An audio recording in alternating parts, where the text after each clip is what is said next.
It's an embarrassment of riches at UFC 300. So let us now move along to another title fight on this absolutely loaded playbill. BMF belt on the line. Justin Gaethje looking to defend against Max Holloway. So Gaethje's last fight, of course, for the BMF title, UFC 291. He defeated Dustin Poirier via second round head kick. Gaethje's won 3 of his last 4, and the only loss in that span coming to Charles Oliveira in a fight for the undisputed title. So it's Gaethje, it's Holloway, under the lights for the BMF belt here on Saturday night, Chael. And hard to argue with this fight. Certainly another fight that could have headlined UFC 300. High stakes, if not undisputed stakes here Saturday night. Hey, I love the mere fact of the title. I like these kinds of belts. I like the super fight way back in the day. And what I'm talking about is we're going to have a lineage for the first time ever. I love the idea that we're defending, which might get pulled down to 45, might stay up here at 55. Justin Gaethje, I used to think was a little bit slow. I just thought that because he was so strong. Speed's really hard to see, but he's so strong. He's so powerful. He's methodical. He's plodding around. Then I saw him fight Michael Chandler, who's very fast. I go, oh my God, and Gaethje's beating him to the punch.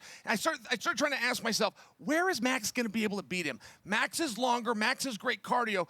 Is it better than Gaethje's, and does that length outweigh the power? I got to tell you, and I know you're going to ask me for a prediction in about 10 minutes. At this point, I don't know. Yeah, I don't know either, Chael, and I like this new Justin Gaethje that we've seen as of late. I think at the beginning of his UFC career, he just wanted to entertain. He wanted big paychecks, he wanted bonuses, and he wanted people to go crazy.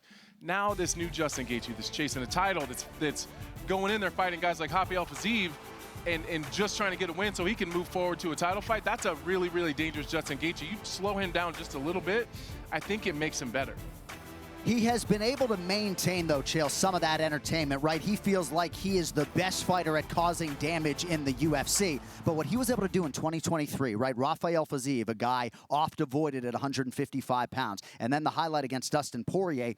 I actually think he's getting better despite the fact that he has said he's only got a few fights left. He's learning how to win a match. He's learning how to manage a match. He's learning that a 10-9 must system, if you're not going to get all the way to 10-8, you don't have to exert more than you've got to exert. You know, Mike Tyson was very famous for saying, if you ever look for a finish, you're not going to win a decision. And I just feel Justin Gaethje, if I was to go to Poirier Part 1 or even the battle he had for Most Dangerous with Eddie Alvarez, he did wear down just a little bit because he threw too much at the wall early. He's now not doing that. He's extending things. I would love to hear from these guys. I've listened to the press conference, and Max said why he's going to beat Justin, and Justin said he was going to beat Max. I wish somebody would have asked him, what are you worried about with your opponent? Where does your opponent have the edge? Because they both know. And I'm curious because it's very hard to see. I got to say, I've never seen Gaethje so focused. He's a jovial guy, likes to kid a lot. Haven't seen a lot of that side of Justin Gaethje this week for whatever that is worth.